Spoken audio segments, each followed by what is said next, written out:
Thieves in Paris, France pulled off a daring heist at the Louvre Museum. Did y'all hear about this shit? This is crazy. So, in the crowded streets of Paris with the Louvre Museum, which houses priceless works of art, a group of thieves were able to pull up a stair truck and climb to a second-story window and bust in and steal priceless works of art using small handsaws. How'd they do it? They dressed up like construction workers. That's what it is, folks. If you own some shit that looks like this, I could walk into your mother's house and you'd be like, oh, right this way. You just show me right up the stairs. But they get in there. They had about 7 minutes completely unchecked. They went around with fucking these hand tools and freed essentially France's crown jewels is what they stole. They were in and out and they got out on motorbikes, which is cool as shit. I love a good heist. I get it. It's fucked up they stole something, but don't tell me you don't get excited when you read some shit like that.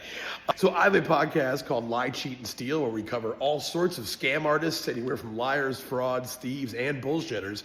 And we've actually covered a whole bunch of art heists in the past that you can listen to on previous episodes, most notably of which was probably the Isabella Stewart Gardner Museum. And what they found is that when people steal priceless works of art, a lot of times it is used as negotiating chips for organized crime figures. In the event of their arrest, they can say, well, check it out. I'll show you where the storm on the Sea of Galilee, which is the store, this painting that was stolen from the Isabella Stewart Gardner Museum. They'll be like, I know where that's at, so what's up? Why don't you knock off some of these fucking charges? And so that could be the case here, but they do also speculate, obviously, that it could be being sold to a crazy rich collector in private who just wants to go in and stare at some fucking crown jewel on a whim and show off to other oligarchs, I guess. And then probably more than likely in a situation like this where they need to turn the cash around pretty fucking quick is there's a possibility they could melt it down and take the raw materials and sell those. And they said it's usually done with little to no care to the original integrity of the art. So who knows? I don't know. This is exciting.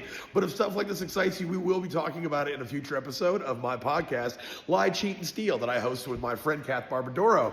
That's Lie, Cheat, and Steal, the podcast about liars, frauds, thieves, and bullshitters. Y'all look alive. Don't get caught.